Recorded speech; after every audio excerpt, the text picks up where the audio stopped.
why don't you just introduce yourself and explain to, I guess, everyone what you do, how long you've been in the market, and what's your background within the whole space of investing, not even just Bitcoin itself. Yeah, look, I started, it's a very good journey. Like I started investing when I was 19. Yep. Because my grandfather gave me some Brazilian stocks, which was a gas company in Brazil. So the one of the largest companies in South America. And that is where I learned the commodities, the market cycles and everything. So I started trading the markets in stocks. And if you at that point of time, not now you see the market way more volatile. Mm-hmm. But at that point of time, if you made like 20% a year, you were a genius, like on the top of your holdings. And I could perform well like in the first years, and I started getting interested. I was doing law university at that point, so and I never worked. I had some experience with law, but financial markets are my thing. And in 2016, I was introduced to Bitcoin, and then I made my first purchase because everybody was struggling to make 20% a year, and I saw something doing 1,000%. I was, well, something's different here. I need to know about it. Mm-hmm. And first you hear, you try to understand. A lot of scams involved around because you have a lack of knowledge in the market. So scammers take that unregulated market to work on and deceive people. So you got to be careful with that. And and then I started fully trading just digital assets. Like I exited from the stock market totally. And were you in Brazil at the time still? Yeah, I was in Brazil. Yep. Yeah. And then I started in 2022. I started my own digital assets and investment education company, Mm-hmm. where I used to partner with Stormrake, like yourself, like a referral partner. Yep. So this company would give I would give education. And the brokerage part, I would send clients to Stormrake for the execution. Because you need a good, as we were talking before, you need a good source of education and a good source of execution. And I could find a very good partner. And then I had some experiences managing private funds, all right, some years ago. And then last year I joined Stormrake as a senior broker. So and then being there, it's amazing to take care of the clients. Educate them at a certain degree, and you get the orders done, get deployment strategies, and usually the clients come, the ones that come with us education source. Sometimes they have their own strategy. They just need the execution. Some of them, they need a kind of a strategy around. I'm not sure what to do, so we discuss market conditions and give them the best tools to make the best of the market conditions at that point. Yeah. So a lot of the people that come and purchase through you with Stormrake, are they understanding of what Bitcoin is? Because you've educated them already. Yeah, look, you have two kind of clients. The ones that come from a referral partner, yep, which educates them, and then they come just look. That's what I want to do. How is the market looking? How can we execute this plan? And we just execute. And there are the clients that they are uneducated. Okay. Which it's fine because we all love education, so we spend some time to get the client the clarity about what they are doing. Because it's the worst thing when they take a decision not knowing about the market and they regret it later. Correct. So we are accountable in terms of what the client do, not in terms of what they do. It's their decision, but we want to ensure that they have a good experience. Okay, so when people come within, say for example, I sign up to Stormrake, I've been referred by someone, I've got no idea about Bitcoin, I just know it's decent and I want to put some money into it. do you guys handle it from a standpoint of like helping you out with some education along the, and some, I guess, financial advice? Would that be the right thing to say? Look, that's where we cannot step. It's financial advice. Yep. But we can educate the client. Like Okay. if the client asks me, Philip, like, can you explain to me what is Bitcoin? Then of course we cannot give a full education course on the phone, but Yeah. we try to tell them, oh, look, this is Bitcoin. That's how the market behave. This is why it's volatile. Always when the client buy out, what is the price? The price is this now. The all-time highs were this. The lows was this. That's where you are buying in.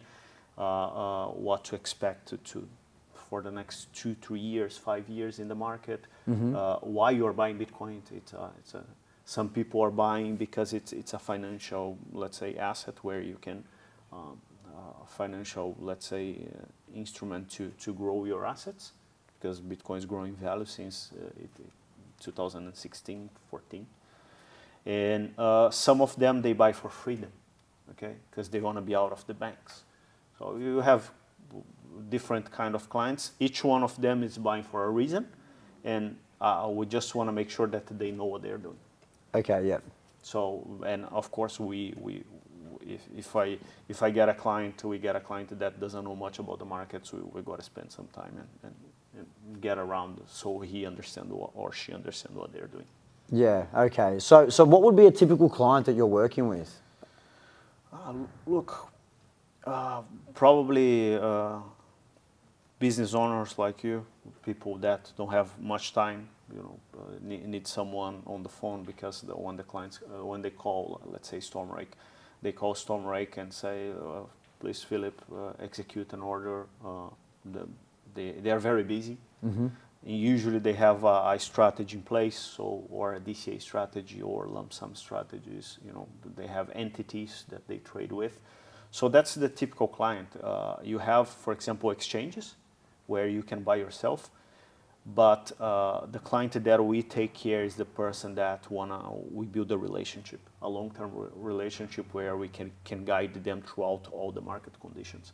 So it's the entrepreneur, the business owner, the mother, the father that are busy, people that sometimes work 12 hours a day and have no time to be on the computer looking to an asset.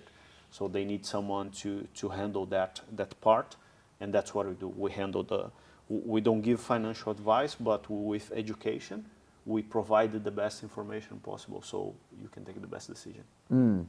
And that's probably a big reason what attracted me with Stormrake was the fact that, like, my money deposits, like, I got a minute later, before I've even received the email from Stormrake, you're on the phone to me saying, hey, like, money's in, what do you think we're doing? Are we putting it here, there? And we have that chat, which is a lot more personable. Yeah. As opposed to going on to, say, Binance, for example, and putting my money in and then click in and then away it goes. Yeah, look, don't get me wrong, Binance, all this, they're great companies. I love those companies, but it's a different kind of product that we sell. We sell the relationship. As you told, look, money in, I'll call, look, what are you doing today? So what's your idea?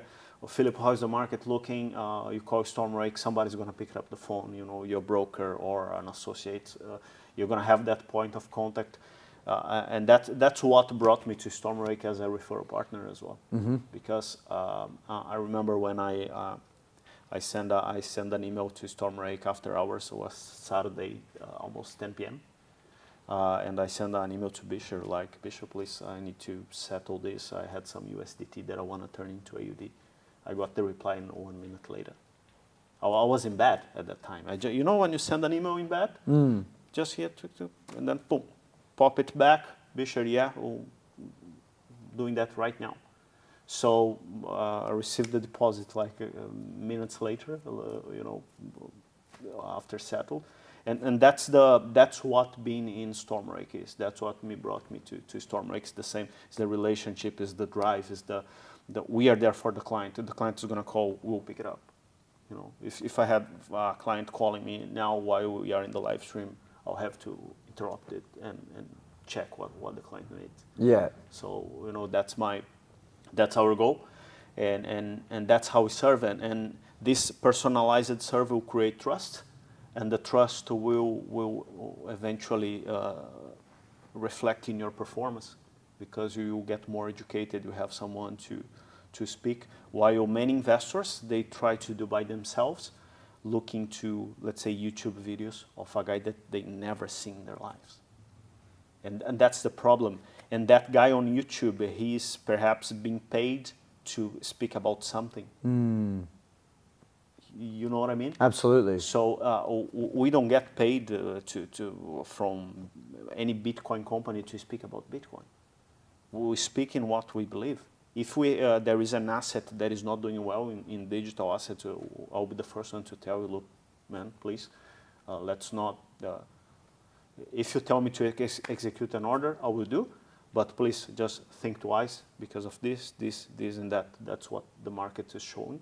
So please rethink and call me later if you really want to do that. And that's the kind of let's say clarity that we have with the clients. Yeah, I mean, jokingly enough, every time you call me, when I put my deposit through, you always ask me what I'm gonna do. And the answer's always just all on Bitcoin. Because my mindset's always like, well, when people ask me, oh, but Bitcoin's down, I'm like, well, down compared to what? Like, what does that actually mean? I get it's down from the all-time high, and I understand that they mean that. Yeah. But, well, if you bought it $1 and it's $80,000 right now, is it down? Who cares? Like, what is it down compared to? And what I sense a lot within investors, and you probably can agree with this or not, but you're obviously a little bit more experienced than I am. A lot of people in the Bitcoin space or crypto space seem to be very short-minded. And I sense that because when they say it's down, I'm like, well, you haven't been in the market long enough for you to be saying to me it's down. Because right now, I wouldn't say it's down. It's only down compared to when you actually decided to get in. Yeah. If you got in at 40 grand, well, it's definitely not down. No. You've doubled your money. No, just chilling. You know what I'm saying? Yeah, just right. So how do you view it now? You speak to people all day, guys buying Bitcoin. What's kind of the market giving you, and how do you feel about it now? Because you're also an investor as well yourself. Yeah. Look, it's like, let's forget about Bitcoin. Let's say you're gonna buy a Porsche, okay? And by October, the Porsche that you wanna buy was 126K US per Porsche, okay? But today you can buy the same Porsche for 80 grand. And 2 months ago you could buy the same Porsche for 60. Is that bad? No, that's the same Porsche, the same car. The car that you wanted at 126 is the same car that's costing you half the price now. So it's an opportunity. You know what I mean? Yeah, absolutely. And that's what sometimes this is a investor mindset problem. Okay, retail investor, because they want to see the short. They want to buy, and from the moment they decide to buy, they want to see the asset going up. Yeah. And doesn't work like this. If you're expecting buying and immediately the asset doing 100%, 200%, you believe in fairy tale, and you'll be scammed very soon. Markets are volatile. When the market's gonna bottom, nobody knows. So that's why we need to keep our position. Because, for example, one thing, you buy Bitcoin at 90s, let's say, and Bitcoin goes to 60, all right? So you're down. But in 3 years' time, where are you gonna be? You see, I see Bitcoin past performance, and we can see that Bitcoin, it's been recovering well. So from that point, 90, you have profits. So in 3 years' time, probably you're going to get a good result of it. Yeah. But in the short term, no, of course. But if you are out, if you decide to wait too much and you miss the boat, you miss the rocket, all right, then you are out. You have your dollars in your account, and you probably are going to buy Bitcoin at 200K. Right? And again, so That's how investors need to have the mindset, long-term mindset, and don't try to pick tops or bottoms. Just do the simple. What is the simple thing? It's what you actually do very well. You always deposit, do your dollar cost average, and keep investing. And in 3 years, your average cost will be amazing because you've been buying on market conditions. That's the most simple strategy and most effective. Yeah. Some clients, they try to always buy the bottom. And that's where the problem comes because they don't have the skills. They don't have the mindset. They don't have the experience to do so. I've been trading the markets for so long that I understand where the things start getting good or not, all right? But I can't force the client in. I can't force and say, you gotta buy here. I would love to, but by the end of the day, it's the decision. So it's a mindset. It's like, you believe on that, so yeah, let's get it. You're buying Bitcoin because you believe. Because you believe that in 5 years' time, Bitcoin won't be in the price that it is today. Absolutely. So that's why you buy. Forget about the price. Overvalued, it's something that the dollar value has exceeded what that asset is. Undervalued is the dollar valued is below what that asset is really worth or will be worth in some years. We buy Bitcoin because we think it is undervalued. And we believe that in 5 years' time, we're going to have a very good time with it. So that's why we buy.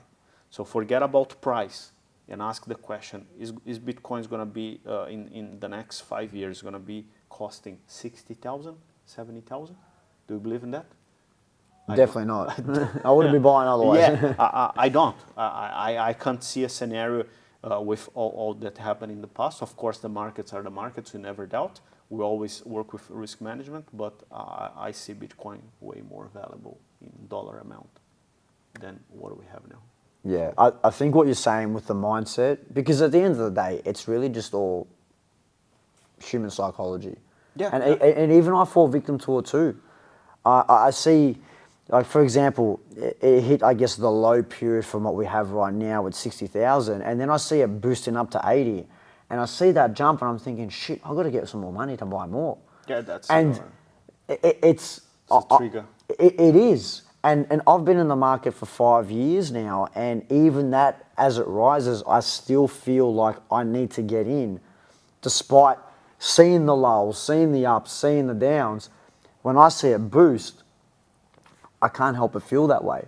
So when someone's just been in a month, not even a year, say, it's bananas, man. The long-term mindset, for me, it's imperative. You have to. Yeah. Otherwise, you will get wiped out. Yeah, and usually people get frustrated when they buy and the price drops. I could have bought more, yeah, but how do you know? Exactly right. How do you know? Yeah. Like, I should have waited, yes, but if the price goes up, you would tell me I should have bought it more. So never be satisfied. It's never good. It's an equation which is never good because you buy, go up, you're going to think, hell, should have bought more. You buy, go down, hell, should have waited. So it's never good. The chances of you picking up that little week where you see the market skyrocket are very, very small. I'll tell you that I'm very experienced in what I do. Okay, I'm an awesome trader. I can trade the markets in perfection, and I'm not right always. And then there is one thing where people get wrong. Your investment plan is long term, okay, and you are worried about short term reactions. So you should be decisive in what you want to do. You play in the long term? Cool. Let's play the long term. So don't worry about shortfalls. Okay, 3 months, in the last 3 months it's been up, it's been down. My friend, you're looking at 5 years. What is 3 months from 5 years? Yeah. A lot of things can happen.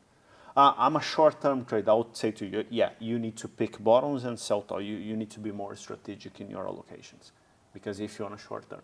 So some investors, they come, no, I'm a short-term investor. And then they start playing long-term games or short-term or long-term investors playing short-term game, trying to pick bottoms and tops so and sometimes we need to remind ourselves, okay, what is my game plan? My game plan is long-term, so okay, I'm not going to worry about 3-month or 2-month price action. So I'm not going to take a decision based on what Bitcoin's done from October. I'm going to sell everything now because it's down. Okay, so you are playing the short-term game with a game plan of long-term. That's where people get confused. Playing short-term, perfect. Play the short-term. You're playing the long-term. Be faithful to your strategy. That's all. And do you find a lot of people do get distracted by the noise that's going on? Yeah, no, that's it's a normal, it's a common behavior of human beings, to be honest. Yeah. They always get distracted because, for example, you got now what is hot in the market, AI. Okay, they all want to invest in AI, so they pull money from here, from there, and invest in AI. So and then they try to play the short-term game. Usually, they don't take profits when they can buy well, but they don't take profits. They don't sell. They marry that. They think that they can hold that for 10 years, and for 10 years that little bubble will keep going. It's euphoric, huh? You just see it keep going up, and you think it's going to be forever. Yeah. Because they look at Bitcoins being up for 10 years, but Bitcoin is a unique asset, my friend. It's a unique asset for a unique purpose. Then they don't play the market well. That's why when you get those investors, you gotta be very, very careful and have a game plan. Your game plan, it's your Bible. You gotta go for it and play by the book. You cannot go for a different thing. And if you chase hype, which is what happened, you have a lot of people buying silver. Like some month ago, buying the top, buying silver. It was a top for silver for sure. Like you see the market structure, it is a top, very market just up. There is a moment where the market cannot go up anymore. And now I've seen people stuck with physical silver. Probably they got what you have here in weights, they have in silver. They cannot sell to anybody because when they go to a dealer, the dealer want to pay less what the market value is. While if you want to sell Bitcoin, you're going to sell by the market price. So easy. So working with Stormrake, how do you see the digital asset space, more so in particular Bitcoin,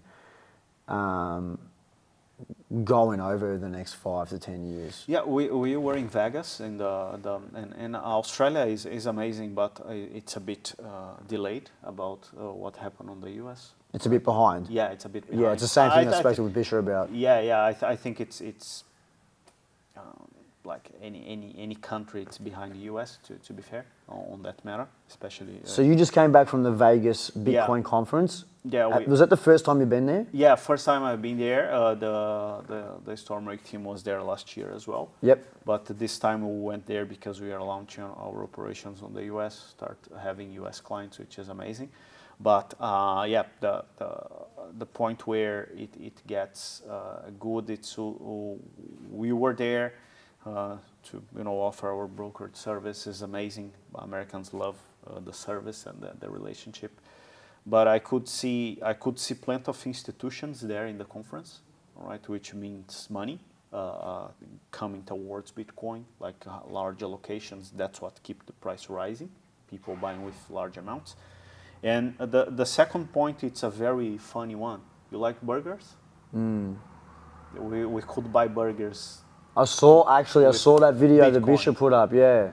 Like we could buy burgers over there with Bitcoin. And why is a huge step? Some people are, it's just a little burger, man. What do you mean? Because it's what you do every day. You need to eat. So it's a need for any human being to eat. So if you can use Bitcoin to do your groceries or even buy food, it's a huge step. because now institutions are buying where, okay, but how can I use? Yeah, man, if you are on the US and you want to buy a burger, here in Melbourne we have a place where we can buy Fox Pub. We go there to buy some parmas and drink some beers.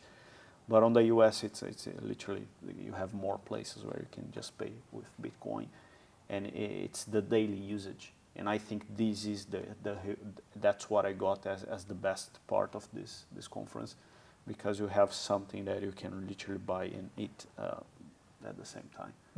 You mean retail investors using. You mean more people buying, more people settling. Okay, because probably that business that is selling with for Bitcoin, they need to or pay their bills in Bitcoin or settle the Bitcoin somewhere for US dollars, and then it means rotation, it means usage, which is amazing. For me, was the best part. Means a lot for the market. Yeah, and an eye-opening thing as well is how much effort that they are putting into it.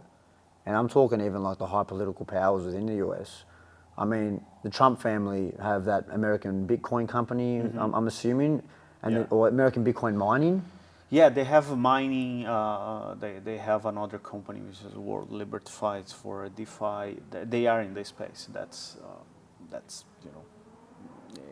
they can't deny they are in this space. They are all over it, and because they want to be where the innovation is.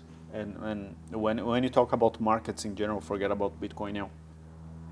You are where you are early, okay? So they see an opportunity. They see an opportunity in Bitcoin. Yeah.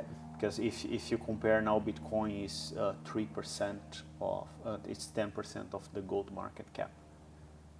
Okay, so Bitcoin is a baby. It's a baby asset, 16-year-old. You know? It's got a lot of liquidity to go into it. Man, it's a 16-year-old kid. And I think that's the biggest mistake a lot of people find, because they look at it and they're like, it's too expensive. Yeah. It's $80,000. It's $100,000, even if it's $1 million. Yeah. Because they have the unit bias of, I need to be able to buy one, otherwise, well, what is the point? And if I can't get one, well, then they will defer to maybe get some smaller tokens, some XRP, some Cardano, some other stuff like that, because to them it looks like, oh, I've got 10 XRP. Yeah. But I've only got like 1% of Bitcoin or 0.000. You know what I'm saying? Yeah. And I think that's a poor mindset, because you're not actually understanding the power of the actual asset. They don't understand supply. That's the basic. Well, that's a whole nother level. Yeah, that like, if you look at the supply, how many available? 21 million. If you have 21 million millionaires that wake up and decide, okay, I want to buy one of this thing. Can't happen. That's it. That's it. There is no more Bitcoin available. You're going to get a shortage. Bitcoin on exchanges, like it's 3 million Bitcoins or something like this. Not even that, I think. On exchanges, if you get the whole exchange and see what is available, I got to get the number right, but it's been coming down. Yeah, the availability is been decreasing, so we're going to have a supply shock. Like if you don't have chicken, what's going to happen? Like with the price, it's going to go up. Yeah. Because chicken, I'm talking about something which you can buy in the you're right. It's supply and demand. Simple. It's a simple mathematics, and that's what drives Bitcoin. All right, you cannot make more Bitcoin. You cannot say, let me do something and put one more Bitcoin here. There is no way to do that, and that's where people make the mistake. And it's like when you see a kid. If in the next year you go and visit the same kid, you have some soccer athletes here. You see how they grow fast. Mm-hmm. That's what Bitcoin is. It's a kid growing very fast, and sometimes it's scary because I look at the guy last year. He was like this. Now he's like this. What's happening? But that's where the asset grows the most when they are young, and this if you compare to gold is in the market for how long? 2,000 years more. Gold is gold for a long time, more than before Jesus. So gold is gold. Gold is gold. Yeah, gold is gold. But we gotta understand that if you decide to go somewhere else, you cannot take your gold. Try to take your gold in an airport. So you're gonna see what's gonna happen. They'll take you. Mm. Simple. Get a gold bar, and fly to the U.S., fly to whatever. They won't let you. Simple as that. Not or here or there, somebody's gonna take from you. Yeah. That's it. That's it. It's crazy. It's crazy because, you know, I coach a lot of young guys and I look at them and I'm thinking to myself, what assets are these guys going to be buying when they're, you know, 18, 19, 20, 21, 30? Yeah. I just can't see it being gold. I can't see it being houses because that's even a struggle now for, you know, people. Yeah. So, you know, what is something that they can enter at whatever price and have whatever amount to begin? Exactly. And it just seems to either be stocks, Or crypto, or digital assets Yeah, because you that's can put whatever money in. Yeah. Whereas these old physical assets, they still have value, don't doubt, but no one really cares about gold unless you're a gold bug and you just like it because it's cool. But transportation, like, let's be serious, security, Yeah. it's Yeah. like, what are you going to do, man? I'm from Brazil, okay? So here in Australia, so safe place, I would say. Yeah, How do you keep that in Brazil? I don't know, you tell me, you wouldn't. It wouldn't even be worth it. Nah, it's not worth, my friend. I can have gold, but okay, your security system is amazing. You pay a whole security team to be around you, you know. Well, that too, there's expenses behind that. That's what I'm saying. That it's a cost of maintenance of a good. So you have gold, you gotta have cost for safety. You got a house, you pay the government, I don't know how much in taxes or costs or that's the whole investment thing of a house. You got a cost to maintain that good, which yearly, I don't know if it's good for them or not. You got a mortgage, you pay 10% on top of your loan, whatever. So I don't know if it's worth at this point. Imagine in 10 years time. And then you get other goods, like you get stocks that pay dividend, that's okay, you know, you have other kind of investments, but none of them are liquid as Bitcoin, in my opinion. And that's why when people complain, but Bitcoin is the first asset to go down, of course, because it's the only one available in the market.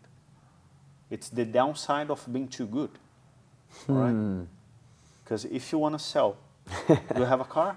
Yeah. Okay, you got your car. I tried to sell my car last Okay. year. It took me months. Yeah. Sell your car 3 a.m. in the morning. You can't. You can't. But can you sell your Bitcoin? Yes. Can you sell now? If you have your Bitcoin now and say, Philip, please sell now, I'll do right now for you. You know what I mean? So it's too good. And then you get the downside. Because the market moves first, a bomb explodes somewhere, then Bitcoin, because people start panicking. And then we go back to that story of investors' mindset. So they have Bitcoin, first thing that I want to sell my Bitcoin. Why? To sell your gold bar, you got to go to a bullion dealer. They're going to pay 10% less to you. You know, got to move your gold in your car, put there, pray that you get there safely, and, you know. That's interesting. I've never looked at it that way, but it makes absolute sense. If people had the ability to sell their home, sell their gold, sell their car to the same capacity as what they could sell their Bitcoin, Absolutely. then those markets as well would just be as volatile. It would be as volatile. That's why we've seen now tokenized stocks, which they will trade 24 hours. Okay, so that's going to add more volatility there too. So you're gonna see, and this is part of all the crypto market, all right? So you're gonna see tokenized commodities, which we have. We have, let's say, gold, tokenized gold. Tokenized silver is a bit liquid, so I wouldn't touch it. But you still have futures, which is contracts, okay? Contracts for different CFDs or whatever. And all those things are trading in a 24/7 basis, okay? So you can see more volatility. You can see that gold in the last 3 months is the most volatile period for gold in history. Why do you think that might be the case? Because you're getting people trading Because it has. Any point of time now. Oh, so that You this got- is implemented now.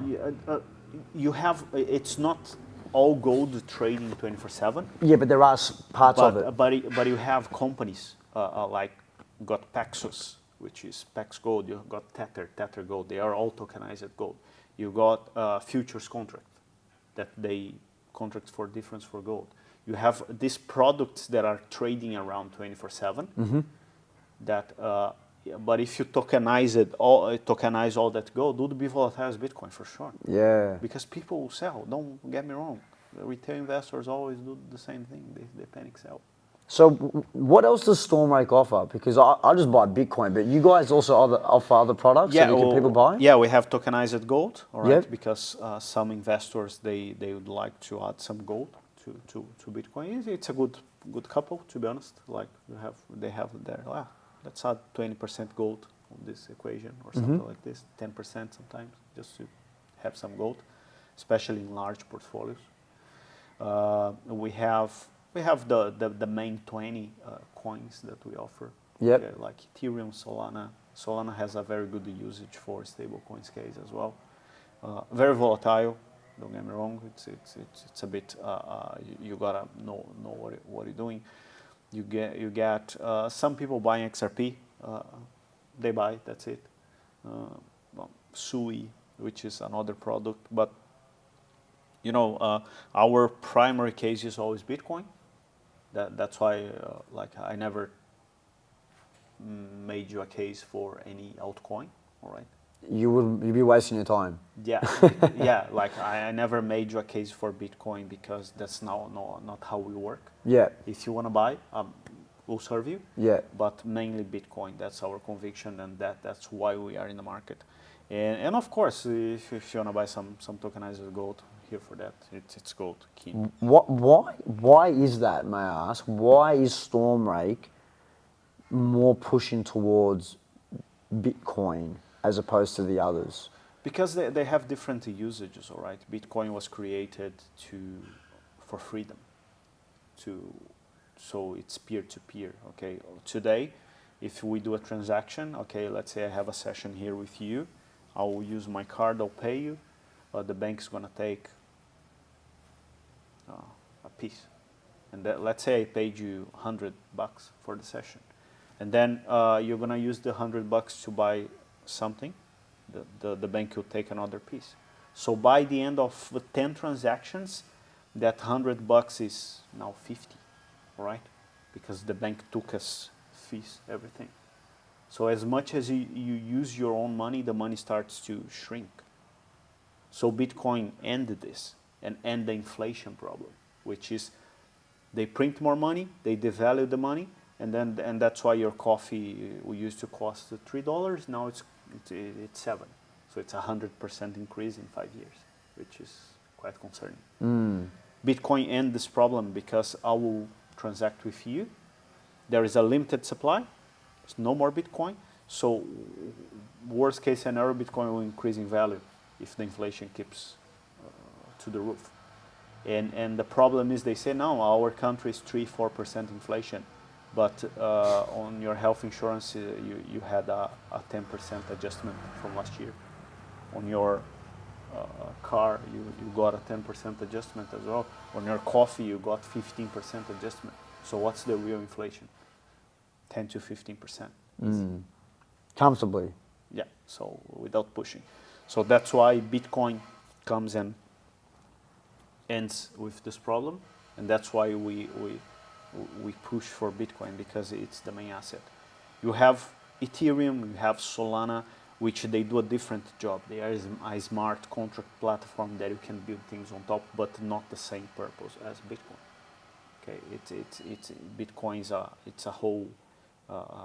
There is a whole let's say motivation and reason behind. While those coins, they are products, and nothing wrong because they are great. Don't get me wrong, but that's why Bitcoin will be always the main, the cherry on top of the cake, right? Because it's the most important part, the most visible one. So most people that are coming to Stormrake, they're buying Bitcoin. Yeah, 90% will buy Bitcoin. Okay? Yeah. And then you have 10% people buying stables, all right? Because you can use stables, let's say if you want to have your money with you, you don't want to be in a volatile, because I understand that you have commitments by the end of the month. You need to have a certainty that you're going to have that cash. So you don't want to expose yourself to volatility. You have some people buying stables, so they are out of the banks, and then you can transact. Now I can, instead of pay you with a card that's going to charge something, I'll send you some stables or Bitcoin. Yeah, okay. Instead, which makes very easy. But those companies, they are centralized, okay? So they can freeze your funds at any point. Of course, if you're a criminal, not the case, but where Bitcoin, you have no CEO, nobody knows who created Bitcoin at this instant point. So it's way more, in terms of freedom, you always go for Bitcoin. So, going back to Stormrake, what other services? Because you guys also do custody as well. Is that correct? Yeah. Custody it's a very important part, okay? Because you need to know what you're doing. If you make a mistake on your bank app now, you call your bank, they will push it through for you. If you make a mistake on the blockchain, no one's going to save you. That's the price of freedom. That's the price of being a holder, okay? You are your own bank, so you are responsible for your own actions. You cannot blame someone else. So when we offer custody, because some clients and some people, they cannot handle, because they don't have the skills to do that, okay? And that's okay. Or they don't want to bother about it, or they want an extra layer of safety. Because on our custody, we keep your Bitcoin, you have a wallet for your Bitcoin, you have everything in place in-house, and you have some extra layers of security where we put in place. So we make sure that your funds are totally offline. When we come to self-custody, you gotta buy your own wallet, you gotta set up, you have your seed phrase, you gotta make sure that everything is in place. And if you share with somebody, even your household, someone, they have access to your funds. So be very aware of that, because I got cases where they shared with somebody, which was my friend, and the funds got missed. Wow. Yeah, so it's money by the end. So we need to make sure that and that's why we in Stormrake, if you want to authorize someone, let's say you want your son, your daughter, you can authorize them on the account if that's the case. If you want them to have access. And some people do the hybrid approach, all right?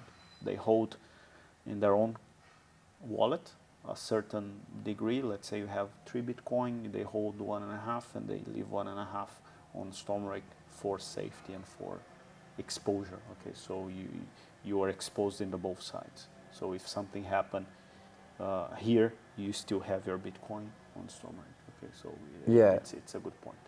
So, what would be some reasons for, what would be a good reason for someone that's using, say, Binance or CoinSpot or something like that, where they just log in, buy their Bitcoin or whatever cryptos, for them to then move into Stormrake? Yeah, man, look, if you want to go buy in those exchanges, it's amazing. They are great companies. I love exchanges. Okay, they are great companies, and they do a great work. But here, it's the what differentiates is the human touch. All right, the human touch is myself. I'm your broker, so you get your phone, you call me, I'll pick it up. I have 12 years experience on my back trading the markets. So you have someone to rely on, even though perhaps you don't need, but if one day something happen, you're gonna call me, all right? When the market goes down and shit hits the fan, you're not gonna call your lawyer, you're not gonna call your father. If something happened on the market, you're gonna call me. And that's the kind that's why we are at Stormrake, because we have that personalized service where we take care. I know your strategy. I know what you do. I know your portfolio. I know everything. And that's where differentiates. Some guys, they want to play smart. They want to, no, I'm smart enough, I'll do my thing. Feel free. Like, nothing wrong with that. But at Stormrake, you have one more layer of a human being which is very capable of helping the clients and give them good information so you can take the best decisions as possible. So that's why somebody would come to us, because we assist, we have the relationship. Usually we deal with with families, right? Well, I have some families. I have the mom, the daughter, the brother. Everybody's on my book, and I'm the broker, because they all know me. I'm the trusted source where if something happened on your Binance account, unfortunately you won't be able to call anybody. You go on the chat, that's going to be an AI that's going to reply to you. We'll send you some instructions, blah, blah, blah, blah. Why, if you call me, I'll pick it up. Simple. And, and that's what make very powerful, because nothing can. We are in an AI world, right, where everything is AI. And when you get a human being that picked up the phone in the other side of the line, man, that's something different now. Oh, yeah. That's something different. So that's where you may have people that come to you and say, Chris, I don't need help. All right, do your thing. But if one day you need a qualified hand to help you out, come to me. That's it. Yeah, that's interesting. And what's your strategy when it comes to Bitcoin? Look, I think Bitcoin now, as it's a very young asset, looking the whole picture. All right? Yep. It's accumulation. If you want to have something else, it is accumulation. Not that you're not going to invest in other assets, all right? Of course you do. Some people, they buy houses, so that's okay. That's completely fine. But if you're not exposed at this point of time, if you're not exposed to Bitcoin, you're doing something wrong. If you don't have at least an exposure on Bitcoin. So my strategy is always accumulate. Yep. I can trade the markets perfectly, but it's very exhausting. So with Bitcoin, I prefer to accumulate. With altcoins, I always, want to buy low and sell high. That's the, you buy when they are oversold, and you sell higher. You can make some short-term trades. But with Bitcoin, I don't think it's worth, to be honest. I can sell, let's say, if I see a local top or something that calls my attention, maybe I sell or take some profits to rebuy back. But my mindset is always to, how can I acquire more Bitcoin, all right? It's not selling Bitcoin for like, what are you selling for? Getting out of the market. Yeah. It's selling so I can buy more at some point lower here if I see an opportunity or something like this. Yeah. That's the only way I would sell Bitcoin. If I can acquire more Bitcoin later on. That's the only way.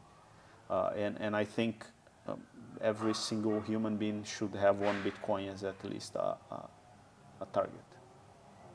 You need to have one Bitcoin as a target. Yeah, I think so. Like every human being.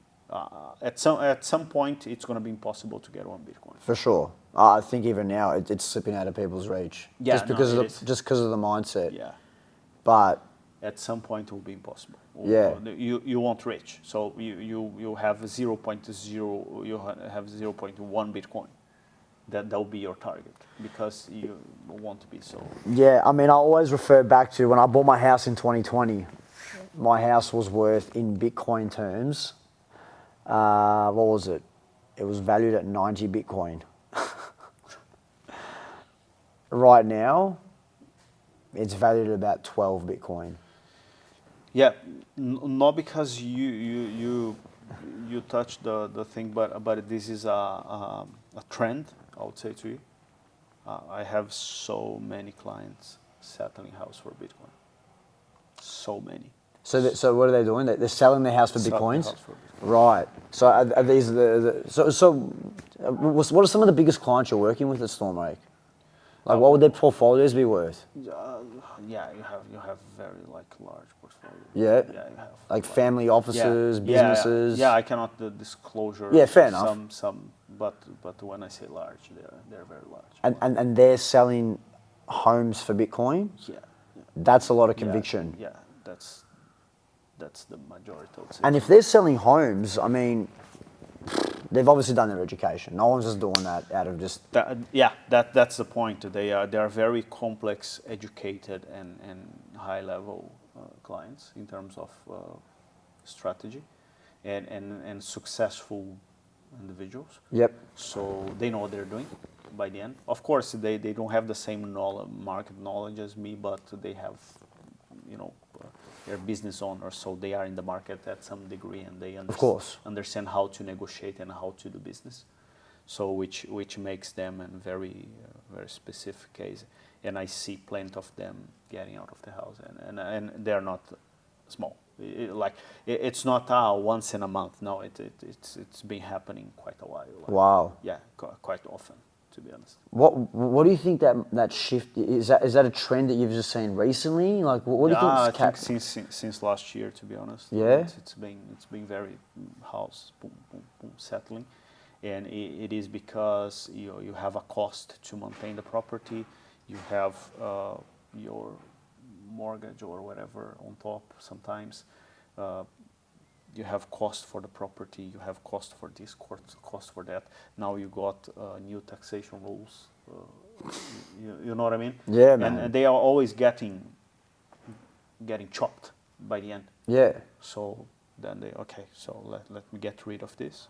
I'll park in Bitcoin, because if I'm gonna be in this house for 20 years, some of them, they have 2 houses, they are selling one for Bitcoin. They have 10 houses, they are selling, keeping one just to live in or something like this.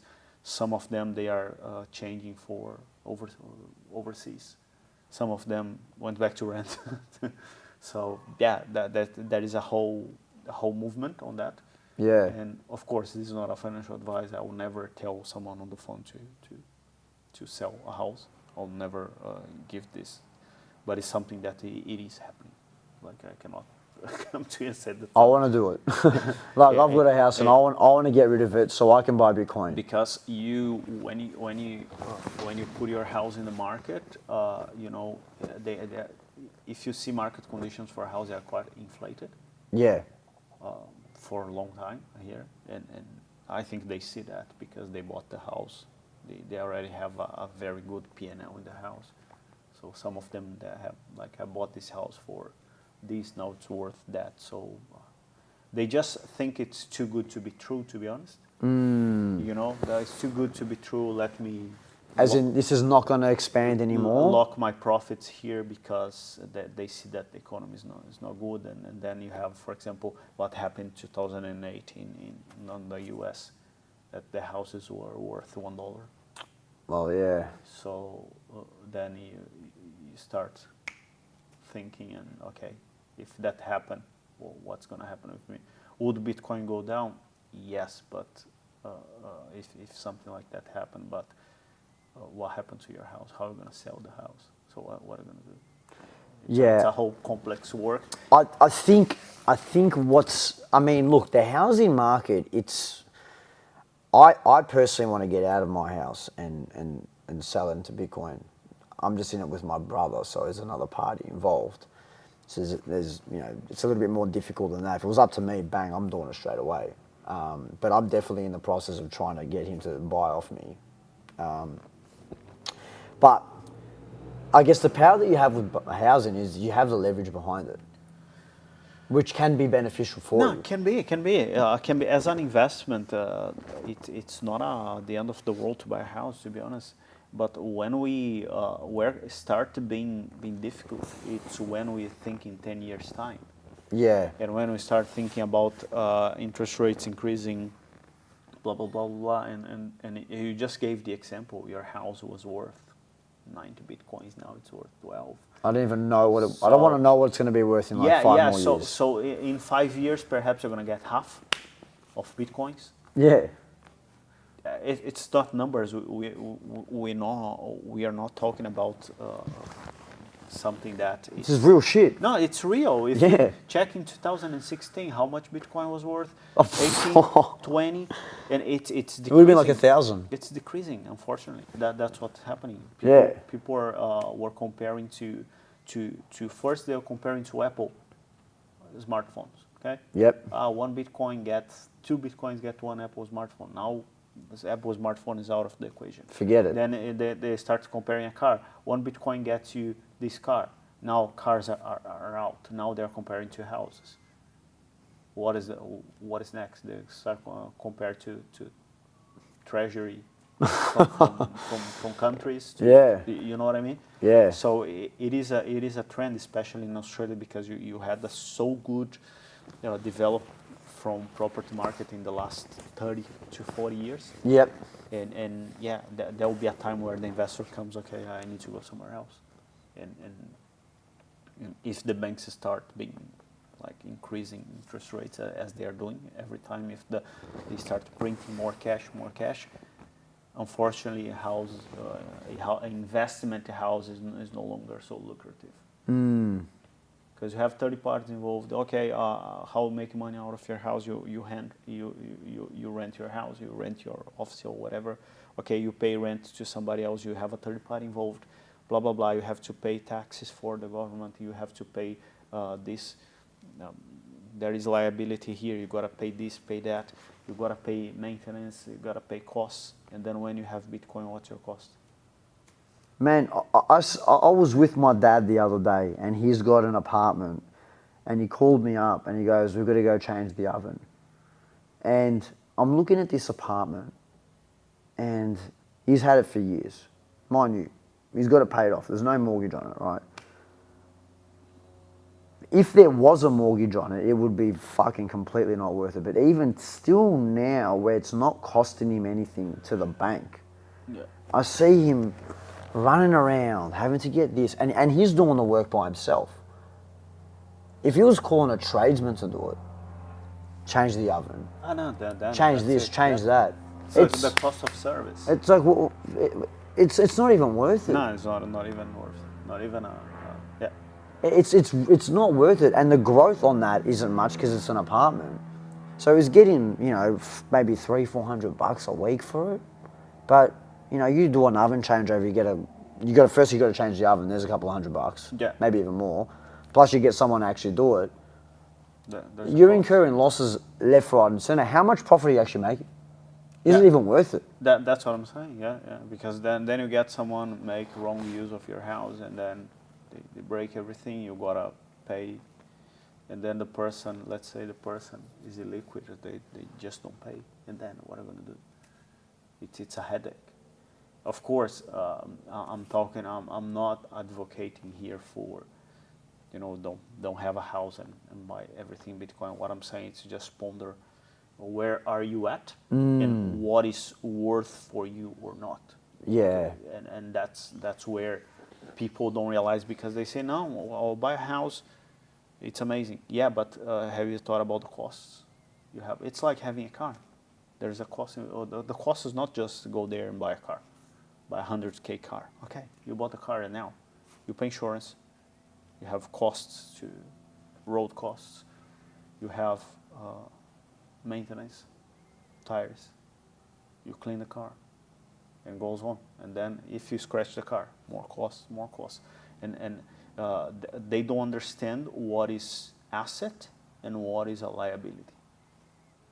Right? Liability will take money off you.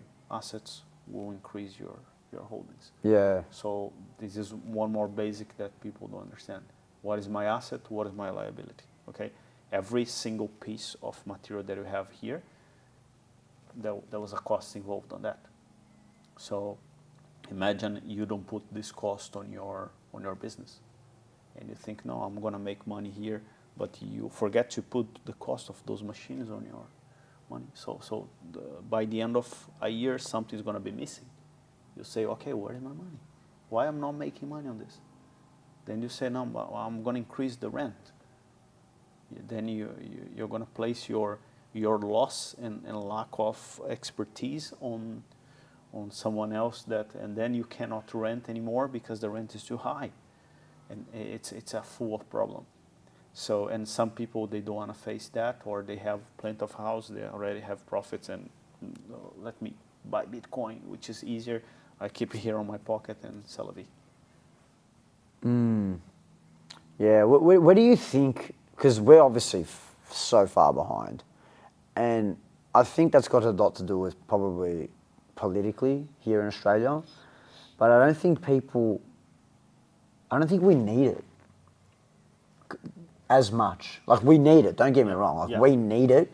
Where do you think it's going in Australia? Because I was saying, like, I don't think we really need it here, because it's not like, sure, we have inflation, but it's not like the peso is fucking out of control. Look, it's like we can make a comparison with internet. Okay. Right. If you remember in the 90s, all right, if you have a computer on your house, it was cool, but it was not needed. Okay, you don't need it. On the 90s, computer on your house, internet, who gives it? That. Yeah. Okay, so you don't need it. On the 2000s, was cool. You have some usage, but it's still not needed. All right. So you'd have phone calls, but you'd not connect with anyone on the internet. You have no Instagram, no Facebook. You have no social media. Emails were, rovering around, but not that deep. And then now, Can't live without it. you cannot live without the internet. All right, you can't. I came here, I use the maps. I call an Uber. I talk to you via Instagram. Yeah. All over internet. Okay, so you don't make a move. You don't buy a ticket without. We're gonna watch the footy now. We bought online everything, boom, boom, using internet. So now you can't live without it. All right, you cannot. Bitcoin, having Bitcoin on 2010s upwards, cool, nice, good idea. After 2021, whoa, that's nice, you made money. In 5 years' time, 7 years' time, you cannot live without it. There is you can even get that for your guys. Comparison with internet and Bitcoin. How do they grow? We are now on the 2000s of internet in the Bitcoin part. So after that, you got that .com boom, which was the internet companies, Microsoft. You get all these companies growing a lot. So that bubble was created on the 2000s onwards. Okay, so now you have Bitcoin, and people say, it's a bubble. No, it didn't even start, my friend. So that's the biggest comparison that I can tell you. Now it's not needed. You're completely right. Like, who cares? But in some time, people will need it. And one thing I can tell you, to leave you with this, you measure wealth now in dollars. How much is this person worth? How much is this individual, this company worth? In the future, will be measured by how many Bitcoins this person is worth. This guy has 20 Bitcoin. Wow. This guy has 100 Bitcoins. Wow. This guy has 1 Bitcoin. Yeah, that's average. You know what I mean? So it would be the measure of wealth, I fully believe, will be in Bitcoin. That's powerful, man.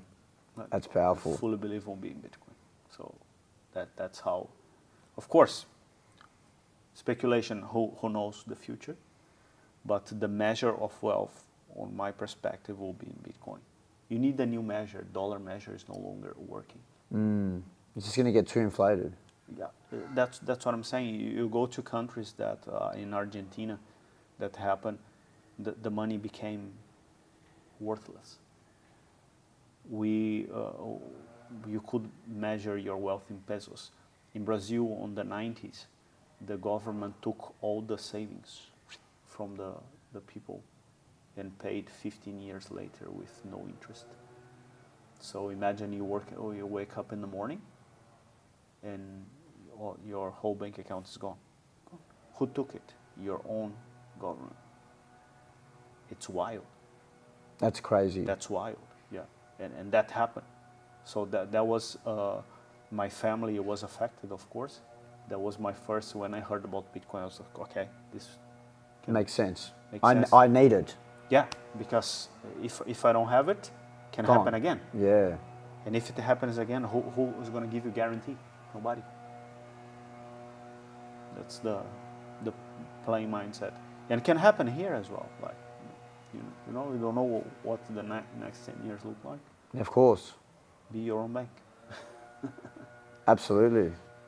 Yeah, so just to wrap up, guys, if you are looking to buy your Bitcoin, I buy my Bitcoin through Stormrake. He's my personal broker. I call him, he calls me. We have chats like this.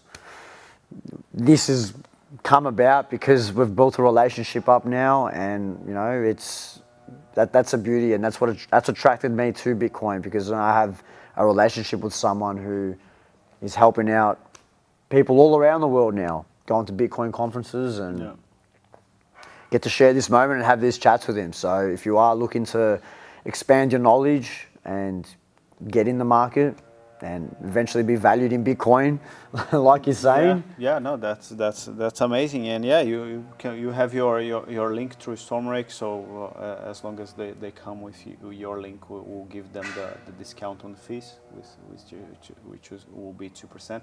Until if they open an account till June, or on 30th of June, the brokerage rate will increase. Yep. To 3.5%.